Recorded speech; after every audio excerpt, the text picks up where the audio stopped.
Le but de cette vidéo, c'est vous faire le meilleur tutoriel TradingView disponible sur YouTube. Parce que je sais que quand tu ouvres TradingView, surtout lorsque tu es débutant, et ça m'a fait exactement la même chose, il y a tellement de fonctionnalités, il y a tellement d'outils que tu sais plus où donner de la tête. Comme par exemple, quand tu vas sur tes graphiques, faire un bon paramétrage de couleurs pour éviter qu'ils te fassent mal aux yeux. Trouver les bons indicateurs pour faire la meilleure analyse technique. Savoir correctement positionner une alarme sur son graphique pour être prévenu dès que le marché revient sur un niveau. Bref, tout ça, c'est plus qu'important en trading et lorsqu'on commence, souvent, on a du mal à le trouver. Et c'est pour ça que dans cette vidéo, je vais vous faire un tutoriel complet de comment utiliser TradingView, même si vous êtes un total débutant. Ce que je vais faire, c'est que je ne vais même pas partir de mon compte TradingView que j'ai depuis plus de 4 ans. Je vais vraiment partir de zéro avec un compte qui est vierge et on va ensemble voir étape par étape tout ce que vous devez savoir sur TradingView. Alors, allumez votre TradingView à côté, prenez un papier et un stylo parce que vous allez voir que je vais vous donner plein d'astuces sur TradingView que j'utilise et on est parti pour un guide complet sur comment utiliser TradingView comme un pro. Ok les amis, on est sur la page de présentation de TradingView et je vous ai mis un lien juste en bas. Pour être tout à fait honnête avec vous, c'est un lien qui est affilié, c'est-à-dire que je suis partenaire de TradingView. Si vous voulez passer par ce lien, ça change rien du tout à ma vie. Par contre, comme vous pouvez le voir, dès que vous passez par ce lien, vous allez avoir 15 $ sur votre premier abonnement qui vous sera offert. Même si sur TradingView, vous allez avoir plein d'options qui sont gratuites,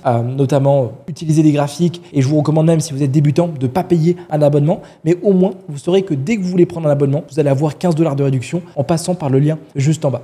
D'ailleurs, petite astuce, si jamais vous voulez un jour upgrader votre abonnement, à peu près 3 fois dans l'année, donc dans les périodes de Noël, sur les périodes de Black Friday et peut-être pour la rentrée scolaire, à chaque fois, TradingView fait un gros événement. Ils appellent ça le Black Friday, je sais pas trop quoi, et peuvent offrir jusqu'à moins 80% sur les abonnements. C'est une petite astuce et moi je sais qu'à chaque fois, lorsqu'il y a ce genre de grosse période, je vais venir recharger mon abonnement, mais pour le coup, vous allez voir que même avec un compte gratuit qu'on va utiliser ici, on n'a pas besoin d'avoir d'abonnement, on peut avoir plein de fonctionnalités qui sont hyper intéressantes et la première chose à faire, c'est simplement venir ici, cliquer sur commencer pour se créer un compte de trading. C'est à l'instant ce que je viens de faire, vous avez vu, ils vont mettre directement un petit pseudo et avant qu'on aille sur les graphiques, je voulais vous faire un tour en globalité de tout ce que peut proposer TradingView, même si le nerf de la guerre, ça va être sur les graphiques. Donc déjà en venant sur produits, vous allez retrouver ce qu'on appelle des screeners. Des screeners, c'est souvent pour ceux qui trade des actions, simplement des tableurs sur lesquels vous allez retrouver plein d'informations et vous allez pouvoir trier ces informations. Notamment si vous voulez savoir par exemple quelle est l'entreprise qui sur le dernier mois a eu le meilleur PE, a eu le meilleur rendement, vous pouvez venir cliquer ici et choisir par croissance. Vous pouvez dessus évidemment ajouter à chaque fois rendement sur dividende, mettre plein de choses et c'est souvent pour ceux qui tradent des actions qui vont avoir besoin de ces screeners. Personnellement, je m'en sers jamais. Juste en bas, on a calendrier sur lequel vous allez retrouver un calendrier économique. Super utile pour savoir toutes les différentes news qui peuvent sortir, qui peuvent impacter le marché. Donc là, par exemple, on est le 31 juillet, j'ai toutes mes datas et en cliquant sur bientôt, je peux voir mes news de demain. Là, par exemple, on a une news 3 étoiles sur le PMI manufacturé sur la Chine continentale. Et je vous invite, moi, à venir tout simplement sur ce petit outil et venir filtrer uniquement les annonces économiques qui sont 3 étoiles avec le plus de volatilité. Ça ne nous intéresse pas de savoir, par exemple, qu'on a un rapport en Zambie ou dans un pays en Afrique. Ça ne va pas avoir forcément beaucoup d'impact sur le marché. Donc, en mettant ces 3 petits points, vous avez au moins les annonces économiques les plus importantes qui ont le plus de volatilité, qui vont avoir le plus d'impact. Par exemple, ici, là, j'ai USA à 14h30 demain. Je sais que ça va être les NFP. Et ce qui est bien, c'est qu'ils nous font même une petite explication. Vous pouvez traduire en français, je pense, avec les chiffres, quelles sont les prévisions que font les analystes et donc forcément à quoi on va s'attendre. Ok, donc ça c'est pour les annonces économiques. Vous avez aussi les annonces pour les entreprises, ceux qui traitent les actions. Pareil, moi je m'en sers pas trop. Vous pouvez venir ici flux de nouvelles avec des actualités qui sont quotidiennes. Dans communauté, vous allez retrouver des idées de trading de différents traders. Alors attention, hein, c'est tout le monde qui peut poster ici ces analyses, mais des fois vous allez me retrouver, notamment ici Casper SMC. Si jamais vous me voyez, n'hésitez pas à venir vous abonner à mon compte principal et mettre une petite fusée. À chaque fois dessus, je poste des analyses de que je vois sur le marché, qu'est-ce que je compte faire, quelle est ma vision. Et le but, c'est dans ces analyses, vous partager des futurs trades. Ça peut vous être pas mal utile, notamment si vous êtes débutant et que vous savez pas encore dans quelle direction aller. Donc on est quasiment 9000 de followers. Allez mettre un petit follow tout simplement. Ensuite, il y a indicateur et stratégie. Je me sers jamais de ça. Et puis il y a The Leap. En fait, The Leap, c'est une compétition que organise TradingView. C'est à peu près tous les 3 mois où il y a une cagnotte à gagner. C'est aussi sympa. Bon, c'est pas ça qui vous rendra multimillionnaire, mais TradingView ont vraiment un esprit communautaire. C'est ça qui est bien. Vous pouvez retrouver d'autres traders, partager des positions et aussi vous challenger sur ça. Dans le marché, vous allez retrouver différents actifs. Donc en fait, tout simplement, tous les actifs que vous pouvez trader, on va les trouver différemment. Donc indice, action, c'est un peu les produits que vous pouvez trader. Ici, il y a une liste de courtiers recommandés que forcément, je vous recommande pas. Puis en plus, petite astuce, vous pouvez venir dans téléchargement et venir ici télécharger l'app Desktop. C'est-à-dire que vous n'êtes pas obligé. J'adore en fait ouvrir mon TradingView sur mon site internet parce que des fois, je vais trader depuis mon ordinateur fixe, des fois, je vais trader depuis mon MacBook, des fois, je trade depuis mon téléphone et donc je bouge tout le temps. Mais vous pouvez aussi avoir leur leur logiciel, d'ailleurs que vous avez vu que j'ai épinglé juste ici, qui vous permet pas d'avoir plus de fonctionnalités, mais je sais qu'il y a des traders qui préfèrent l'avoir parce qu'au moins vous avez un petit peu entre guillemets votre bureau professionnel et votre bureau personnel. C'est-à-dire que vous n'allez pas trader en même temps que regarder une vidéo YouTube. Ok, donc au moins en passant par leur application, vous avez vraiment l'onglet qui est ouvert pour TradingView et vous savez que quand vous avez cet onglet qui est ouvert, c'est pour entre guillemets bosser. Donc voilà, moi je préfère quand même rester sur leur site internet, c'est beaucoup plus pratique et je sais que moi je me sers de mes écrans de mon ordinateur juste pour ça. Ça, c'est vraiment la présentation grossière de TradingView, mais là on va passer 99% du temps, c'est dans Produits et venir dans Superchart. Ok, dans Superchart, ça se passe comme ça. J'ai fait vraiment exprès d'avoir le même graphique que vous pour qu'on puisse le paramétrer et qu'on le rende le plus optimisé. Et on va tout simplement y aller étape par étape en commençant par tout ce qui se passe en haut et faisant du graphique. Première information à connaître, c'est sur quel actif vous êtes. Donc là, on peut voir à droite qu'on est sur le Bitcoin contre le dollar. Donc le BTC USD. C'est quelque chose que vous pouvez voir ici, mais aussi juste là.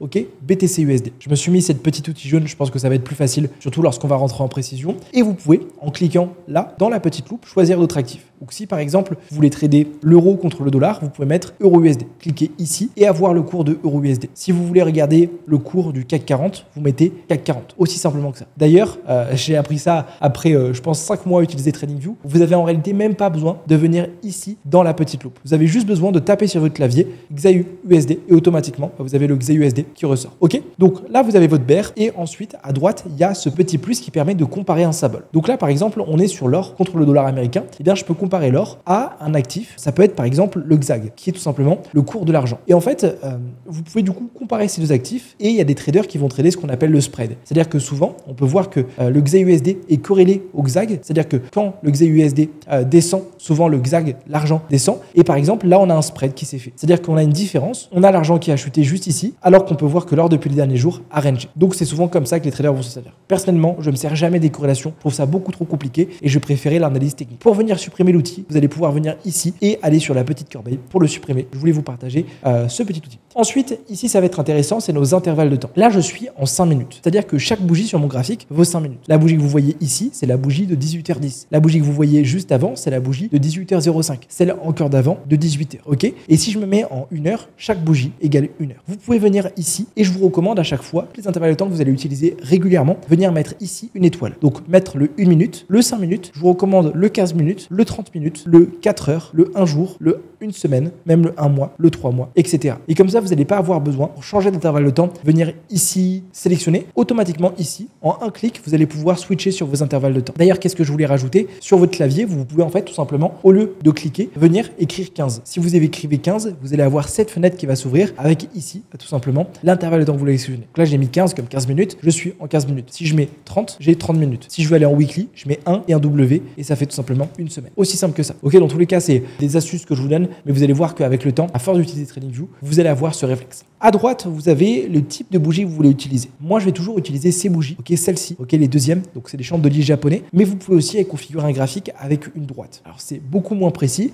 Pour étudier une tendance, ça peut être intéressant. Vous avez aussi d'autres configurations, mais je vais jamais m'en servir avec empreinte de volume, colonne, etc. Pour faire du trading, le mieux, ça reste les bougies, les chambres de lit japonais. On est beaucoup plus précis, on a beaucoup plus d'informations que utiliser par exemple une droite. Ensuite, juste à côté, on a la partie indicateur. Ici, vous allez pouvoir ajouter des indicateurs que vous voulez. Si vous voulez rajouter notamment un indicateur qui est très connu, c'est une moyenne mobile. Vous venez dans IMA, vous cherchez l'indicateur que vous voulez, moyenne mobile exponentielle, et vous allez pouvoir tout simplement installer en cliquant dessus, comme ce qui s'est passé ici, votre moyenne. Vous allez la retrouver à chaque fois à gauche. Vous avez vu, il y a écrit IMA 9. Vous pouvez venir en cliquant sur l'œil, la cacher. Dans le petit rouage, la modifier, notamment modifier les paramètres d'entrée, la clôture, le décalage, d'autres informations. Et si vous voulez la supprimer, vous cliquez ici sur la petite corbeille et automatiquement, elle sera supprimée. Moi, je ne suis pas un grand fan des indicateurs techniques. Pour moi, c'est pas vraiment précis pour faire de l'analyse technique, mais je sais qu'il y en a qui adorent ça. Ensuite, ce qui va nous intéresser, c'est les alertes. Ça, pour le coup, c'est vraiment super utile.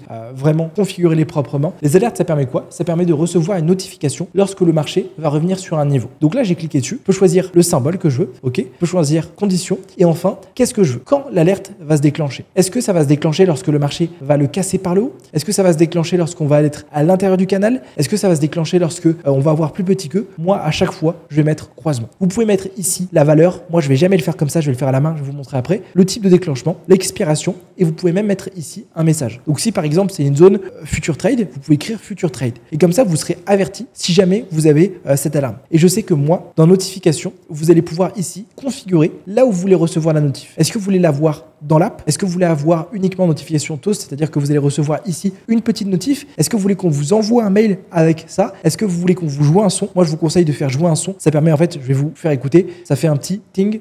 Voilà, ce bruit. Et au moins comme ça, vous avez vos écrans qui sont allumés. Si jamais vous êtes autre part en train de faire autre chose, que le marché revient sur cette zone, hop, vous avez le son qui sonne. Vous savez que vous avez un futur trade et vous pouvez vous connecter sur le graphique. Vous pouvez même envoyer un texte. Déjà, si vous avez ces 3 choses qui sont cochées, c'est pas mal. Une fois fait, vous faites créer et automatiquement, vous avez vu juste ici, j'ai mon alarme qui est créée avec écrit futur trade et je vais vous montrer ce que ça donne si jamais le prix revient dessus.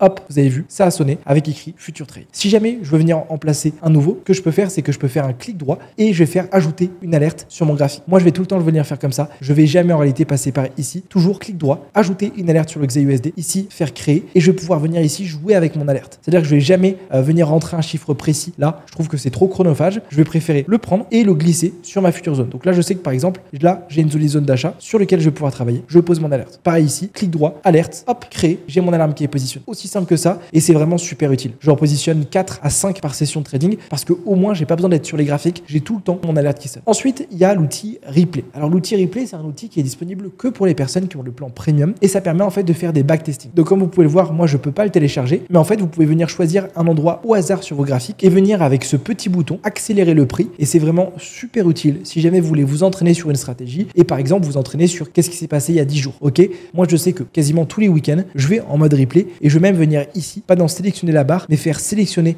une barre aléatoire et automatiquement, je vais cliquer dessus et ça me mettra une barre aléatoire sur le marché sur lequel je vais pouvoir m'entraîner. Ok, ici vous allez pouvoir donc simuler des prises de position, voir ce qui s'est passé avant, etc. Si jamais vous commencez le trading, c'est pas nécessaire, mais je vous recommande dans tous les cas de prendre le plan premium dès que vous commencez à faire 1000, 2000, 3000 euros par mois. C'est forcément c'est votre outil de travail. Ici, ça va être pour faire des retours en arrière. Je me sers pas trop de cette fonctionnalité. Par contre, juste là, c'est pour faire des mises en page. En fait, ce que vous pouvez, c'est que vous pouvez split vos graphiques en 2 graphiques. Si je clique sur ce bouton, ça va me diviser mon graphique en 2. Je vais pouvoir mettre un graphique à gauche, un graphique à droite. C'est utile si vous tradez plusieurs paires en même temps. Et moi, je trouve que ça fait des fois beaucoup trop d'informations. Donc, ce que je vais préférer faire, moi, c'est que je préfère avoir plusieurs écrans d'ordinateur. Ok, un premier moniteur ici qui m'affiche une paire, un ici. Quand je trade, j'en ai à peu près 3 pour vraiment avoir toutes les paires que je surveille et avoir les différentes time frames. Là, vous allez pouvoir sauvegarder tout simplement votre modèle. Ici, vous avez des paramétrages, mais je vais vous montrer comment le faire juste après. Et la dernière partie intéressante sur le haut, ça va être ici de faire télécharger l'image. Et si jamais vous voulez prendre en photo ce que vous avez fait, tout simplement le partager à un de vos amis ou le partager sur un fichier, ça va être ici. Maintenant, et ça commençait à me stresser, on va pouvoir venir faire un clic droit et venir dans configuration. Ici, ça va être super important. Déjà, ce que je vous recommande de faire, c'est changer la couleur de vos barres. Pourquoi? Parce que, en fait, des barres verts et des barres rouges, c'est bien. Mais le problème, c'est que inconsciemment, on se dit, c'est vert, il faut que j'achète. Le marché est en train de monter, c'est en train de partir sans moi. C'est rouge, il faut que je vende. Ou alors, c'est rouge, le marché est en train de s'écrouler, il faut à tout prix que je referme ma position. Donc, essayez d'avoir un graphique le plus terne possible. Vous ne devez pas arriver sur un graphique et vous dire c'est marrant. Ok? Alors moi, je vais vous montrer la configuration que je fais tout le temps. Je vais d'abord mettre ici ce premier cœur. Je vais venir ajouter une couleur et je vais venir mettre du vert fluo. Donc à peu près celui-ci. Vous pouvez venir copier le code couleur et je vais faire ajouter. Ensuite, le cœur à droite, je vais le mettre noir. Les bordures noires et la mèche, je vais mettre tout ça noir. Ok? Je vais juste avoir mon corps vert. Pareil sur échelle et ligne, ça m'intéresse pas. Par contre, dans toile, c'est ici qu'on va faire une grosse modification qui est de venir sortir la grille que vous avez derrière. La grille, elle sert vraiment à rien. Ça va plus vous emmêler les pinceaux parce que surtout quand vous allez faire des tracés, vous allez avoir beaucoup de choses qui vont s'accumuler. Donc venez la sortir. Et en arrière-plan, je vais mettre un arrière-plan qui est blanc. Et vous avez vu déjà, si je reviens sur mon graphique, regardez comment c'est beaucoup plus propre. Regardez comment on a déjà beaucoup plus de précision et on a un graphique qui est beaucoup plus terne. Ok? Moi, c'est ma configuration de graphique préférée. Si vous êtes quelqu'un qui adorait le rouge, mettez du rouge. Si vous adorez le vert, mettez que du vert. Et moi, je vous recommande d'avoir une configuration du moins qui est terne. Je reviens dans configuration pour vous montrer encore 2-3 choses. Vous pouvez rajouter une mire, mais je vous recommande pas. Et ensuite, vous avez une partie trading, alerte, événement qui va pas trop nous intéresser. Une fois fait, vous cliquez sur d'accord et déjà, on a un graphique qui est beaucoup plus joli. Franchement, là, ça donne envie de trader. Ok, on passe maintenant à la partie juste ici à droite. Dans ce petit onglet, vous allez pouvoir vous créer une liste de suivi. C'est quoi une liste de suivi? C'est une liste sur laquelle vous allez pouvoir ajouter les paires que vous tradez. Par exemple, si je viens ici, que je clique sur cette petite croix et que je trade énormément, on n'a qu'à dire le CAC 40, donc qui est l'indice français, je vais pouvoir venir ici, cliquer là sur ce petit plus qui est écrit ajouter à la watchlist et automatiquement, vous avez vu, il va apparaître. Et pourquoi cette watchlist va être hyper importante? Parce que ça va nous permettre, au lieu à chaque fois de venir chercher notre actif à la main, juste en cliquant ici sur ce petit bouton, ok, cette flèche, automatiquement, regardez à droite, je vais avoir ici un changement de ma paire. Et donc, super facilement, je vais pouvoir venir switcher mes actifs. Et par exemple, moi, je sais que le matin, quand je me réveille, avant de faire mes tracés, etc., je vais venir faire ici rapidement rapidement un tour de mes watchlists pour voir si on a eu un gros mouvement ou s'il y a une zone qui a été intéressante. Ce que vous allez pouvoir faire aussi, c'est venir créer des sous-listes. Comme vous voyez ici, moi j'ai une liste avec écrit actions, forex, euro, crypto, et je peux venir ici faire ajouter une section et ajouter par exemple une autre section. Cette section, je vais l'appeler future trade. Ok, je vais mettre tous mes future trades. Dans la même catégorie, vous allez pouvoir aussi ajouter des petits drapeaux. En cliquant à gauche là, je peux rajouter un drapeau rouge, vert, etc. Ça, je sais qu'il y a des traders qui vont s'en servir, notamment, ils vont mettre des drapeaux rouges lorsqu'il y a une future opportunité. Donc là, on est sur SDJPI. Je vois par exemple une future zone ici qui pourrait m'intéresser. Et bien automatiquement, je vais mettre un petit drapeau rouge pour m'en rappeler. Dans la liste de suivi, moi, je vous recommande d'avoir minimum le gold qui est déjà normalement mis en place. Même si je vous recommande pas forcément lui, je vais préférer vous recommander le XAUSD de Vantage. Vous allez voir que ça va souvent plus coller à votre MT4. EURUSD, BTC USD. Et si vous voulez avoir quelques paires sur le Forex, GBP USD, Euro GBP, GBP JPI, ça va suffire. On continue sur la partie de droite. Là, vous allez avoir tout simplement toutes vos alertes qui ont sonné. Donc ici, je peux voir mon historique d'alerte. Je ne vais jamais me servir de cette position. Ici, vous avez tout simplement l'arborescence des objets. C'est-à-dire que vous pouvez venir choisir une arborescence sur vos objets. Quel objet va être devant votre graphique? Personnellement, je m'en sers jamais. Et ici, enfin, vous avez une partie de chat avec des traders des fois qui vont discuter entre eux pour partager des futures positions. Juste en bas, vous avez d'autres outils, mais je vais jamais m'en servir. Je fais un petit point aussi sur ce qui se passe ici. Ici, c'est votre fuseau horaire. C'est-à-dire à quelle heure est configuré votre graphique. Chacun a un fuseau horaire qui est différent. Faites bien attention, juste si vous tradez le marché français, etc., d'avoir le fuseau horaire collé aux heures de Paris. Moi, sur mon compte TradingView, même si jamais je suis à Dubaï, je suis en Asie, etc., je vais tout le temps être en UTC+2, éviter de me perdre. Comme ça, je sais que mes sessions ont lieu sur cette heure-là et je vais trader cette heure-là. Ok, on continue. On va faire un petit tour d'abord sur ce qui se passe sur notre graphique. Donc, vous avez vu, en cliquant, vous allez pouvoir le déplacer comme ça, mais vous allez remarquer que des fois, vous allez vous retrouver avec des graphiques un peu brouillons juste ici. Et je sais que moi, je m'étais pas mal perdu. Alors, petite astuce, vous pouvez venir cliquer 2 fois ici sur les chiffres, puis ensuite cliquer 2 fois là et automatiquement, vos graphiques seront bien mis. Ou sinon, si jamais votre graphique ressemble à ça, vous pouvez aussi faire un clic droit et faire réinitialiser l'affichage du graphique. À partir de ce moment-là, vous avez votre graphique qui est propre, prêt à trader. Vous verrez aussi que TradingView, et ça, franchement, j'adore cette fonctionnalité, mais juste en bas, toutes les annonces économiques. Donc là, par exemple, je suis averti avec ce petit drapeau américain que je vais avoir des annonces économiques demain, donc les NFP aux États-Unis, qui sont sûrement importantes. Donc là, on a vu toute la partie configuration, comment manager son TradingView, comment faire des beaux graphiques. Maintenant, on va voir la partie tracé, comment ajouter des choses sur son graphique et faire des tracés qui sont propres. On continue et on passe du coup en haut à gauche. Là, moi, je vais tout le temps venir choisir cross. Ça vous permet d'avoir comme ça un petit viseur et je trouve ça beaucoup plus précis. Donc, par exemple, d'avoir une flèche qui est pour moi beaucoup trop grossie. Donc, je vais tout le temps, moi, choisir l'outil cross. Ensuite, toute cette partie, c'est pour faire des tracés. Dans ces parties, je vais vous recommander à chaque fois de mettre avec une petite étoile tous les outils que vous allez vous servir régulièrement. Droite de tendance, vous allez vous en servir tout le temps, mettez-le. Ligne horizontale, vous pouvez aussi le mettre et le reste, moi, je m'en sers pas. Et en fait, automatiquement, en mettant en favori, vous allez avoir ce petit onglet noir avec tous les outils favoris que vous avez installés. Donc là, je clique sur droite de tendance et automatiquement, je vais pouvoir tracer une droite de tendance. Ok, donc là, c'est ma droite de tendance qui est tracée. Je vais la mettre comme ça sur le marché. Et là, en cliquant dessus, vous avez aussi un petit onglet qui vient d'apparaître. Dans cet onglet, vous allez pouvoir choisir la couleur que vous voulez. Vous voulez la mettre en rouge. Si vous voulez mettre du texte à l'intérieur, l'épaisseur, le type du trait, est-ce que vous voulez des pointillés? Mais le plus intéressant qui va nous intéresser, c'est venir cliquer sur configuration et positionner ici ce qu'on veut. Donc moi, je sais que, par exemple, mes zones de liquidité, je vais tout le temps les écrire avec liquidité. Je vais tout le temps mettre du noir avec un type de trait qui est comme ça. Mais comme vous avez pu voir, ça c'est quelque chose qui prend du temps. C'est-à-dire que vous vous dites bien, attends mais Casper, tu es en train de me dire que si à chaque fois que je dois tracer un trait, je dois venir ici refaire toutes les configurations, ça va me prendre 2 heures. Eh bien en fait, ce que vous pouvez faire, et c'est vraiment trop fort, c'est venir ici sur ces 3 petits points, dans espace de travail et faire sauvegarder le modèle de dessin sous. Ici en fait, vous allez pouvoir sauvegarder un modèle. Le modèle, vous l'appelez comme vous voulez. Alors, on n'a qu'à dire liquidité et automatiquement en fait, quand vous allez tracer une droite de tendance, au lieu de refaire toute la configuration, vous allez pouvoir venir cliquer dessus et avoir tous les modèles que vous avez préenregistrés et automatiquement et que ça le fasse pour vous. Ça va vous éviter, et ça pour tous les outils, de faire des allers-retours et ça va vous faire gagner un temps qui est fou. Ensuite, dans la partie ici, vous avez le retracement de Fibonacci que je vous recommande aussi d'utiliser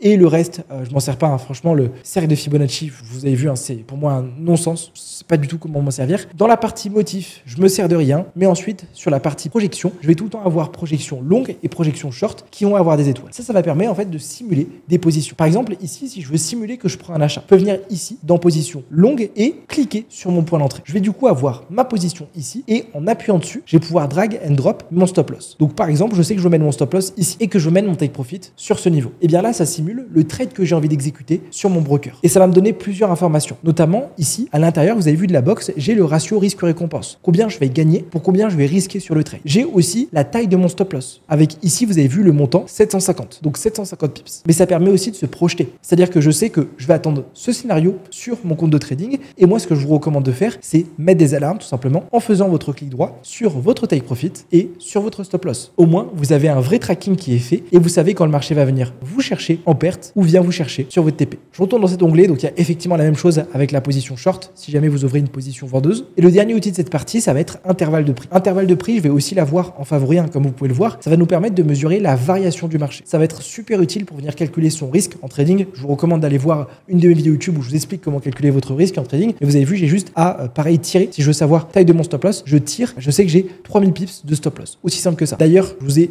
dit quelque chose. Vous avez vu sur la simulation de prise de position, vous avez ici, en fait, c'est pas le montant, c'est le 750, mais la taille de votre stop, c'est ce qui est écrit à gauche du stop. Vous avez vu ici écrit 2668. C'est plus ou moins la même valeur parce qu'on n'est pas avec exactement la même entrée. Donc, c'est la taille de votre stop loss. Vous pouvez le mesurer de plusieurs façons, soit ici avec le trade, soit avec cet outil. Moi, je vais tout le temps le mesurer avec cet outil parce que je vais jouer avec. C'est-à-dire que je vais tout le temps mesurer où est le marché, qu'est-ce qui se passe. Ok, donc là, cette variation, elle a eu ça, etc. Et vous pouvez ensuite, évidemment, le supprimer. J'ai oublié de vous dire quelque chose, mais pour tracer vos droites. Quand vous allez tracer vos droites, souvent, ça va être dur de faire une droite qui est précise comme ça et qui est pile horizontale. Vous pouvez venir avec, tout simplement, la touche Maj, venir faire une droite qui est pile horizontale. Vous avez vu là, j'ai ma droite qui est comme ça. Et dès que je clique sur Maj, hop, automatiquement, ma droite va devenir horizontale. Et ça va être super utile pour tracer des niveaux qui sont précis. Par exemple, j'ai ce high de marché. Au lieu de galérer comme ça à le mettre, automatiquement, je clique sur ma touche Maj et ça me fait ça. Je continue avec mes outils de projection. Donc ça, c'est les deux que je vais utiliser. J'aime bien ensuite, dans pinceau, prendre mon petit pinceau. Ça me permet de faire des dessins pour vous expliquer des choses, des concepts. Puis, il y a marqueur fléché, flèche que je vous recommande aussi d'avoir en favori. L'outil vraiment que je vais le plus utiliser, c'est le rectangle. Le rectangle, comme son nom l'indique, ça permet de tracer des box. Vous pouvez aussi modifier la couleur, ce qui se passe à l'intérieur, l'épaisseur du trait, le type de trait que vous voulez avoir et de même que pour vos liquidités, venir faire un modèle sauvegardé par défaut. Moi, je sais que par exemple, j'ai tous mes order blocks, je fais un modèle par défaut et ça permet de faire différents types de niveaux. Donc là, par exemple, je sais que ce niveau qui est en gris, on n'a qu'à dire que c'est un order block et si je fais un autre niveau qui est en rouge, on peut dire que c'est une imbalance. Ça permet vraiment de filtrer ce qu'on veut faire sur son graphique et vous pouvez aussi venir dans les trois rouages, écrire sur texte et pour le coup, pour vous rappeler, venir mettre à l'intérieur, tout simplement, une petite écriture qui vous rappelle le niveau que vous travaillez. Juste en bas de notre brosse, du coup, on a tout ce qui est texte. Moi, je me sers très peu de ces outils. J'aime pas trop écrire. Moi, je préfère vraiment avoir des graphiques qui sont propres, des emojis si vous voulez, un outil pour mesurer. Et le dernier outil, vraiment super utile, c'est l'outil Corbeille pour venir supprimer et rendre propre tout son graphique. Donc, vous savez plus ou moins toutes les configurations. Maintenant, j'ai quelques bonnes pratiques à vous donner. Première chose, essayez d'avoir le graphique le plus vierge que possible. Pas parce que vous avez beaucoup de choses sur vos graphiques que vous allez gagner plus d'argent. Ok, moi j'ai maximum 2 à 3 niveaux sur mon TradingView parce que je sais que c'est ces niveaux qui sont les plus intéressants et que je vais avoir les meilleures opportunités dessus. Ça ne sert à rien de me retrouver avec un graphique avec des traits partout, avec des indicateurs de partout, avec des tracés de partout. Ça va juste me perdre. Alors que si j'ai un graphique qui est propre, avec juste par exemple un niveau qui est intéressant, ben je sais ce que je dois faire. Je sais que ici, je dois venir prendre une vente et venir chercher ce dernier plus bas. J'ai pas d'autres informations et donc forcément pour ma prise de position, ça va être beaucoup plus facile. Deuxième chose, entraînez-vous, ok? Moi, vous pouvez voir que j'arrive à correctement manier mon TradingView, à venir correctement rafraîchir mon graphique, mais c'est comme n'importe quel outil, ok? Dans chaque métier, vous avez un outil à maîtriser. Si vous êtes architecte, vous avez AutoCAD. Si vous êtes électricien, vous avez sûrement un voltmètre à maîtriser. Si vous êtes dessinateur, vous devez maîtriser une tablette. C'est pareil pour TradingView. TradingView, c'est votre outil de travail. C'est là où vous allez passer la plupart du temps. Donc, n'ayez pas peur de rester sur TradingView, de tester tous les outils, de faire des petits dessins, de faire des configurations. Ça va vous prendre peut-être 10 minutes par jour, mais vous allez voir que dans un mois, vous maîtriserez TradingView comme un pro. Et enfin, troisième et dernière recommandation sur TradingView, c'est commencer par le plan gratuit. Et enfin, troisième et dernière chose sur TradingView, c'est que TradingView ne vous fera jamais gagner d'argent. Ok, TradingView, c'est juste un outil de travail. Vous devez apprendre une stratégie de trading, vous devez avoir des connaissances pour tracer les bons niveaux. Et ça, pour le coup, vous devez aller soit sur ma chaîne YouTube, soit aller regarder d'autres vidéos YouTube pour vous informer, trouver les meilleures stratégies et les meilleurs points d'entrée. Alors, j'espère que ce tuto vous a été utile. Si jamais c'est le cas, mettez votre meilleur pouce bleu. On se dit rendez-vous pour une prochaine vidéo YouTube sur ma chaîne. C'était Casper, très bon trading à vous. Et n'oubliez pas, tous les rats qui regardent cette vidéo, attendez les grosses périodes de promotion pour prendre un abonnement TradingView. Vous avez des fois jusqu'à moins 80% de promotion, souvent sur le Black Friday. Je vous dis rendez-vous pour la prochaine vidéo. Ciao!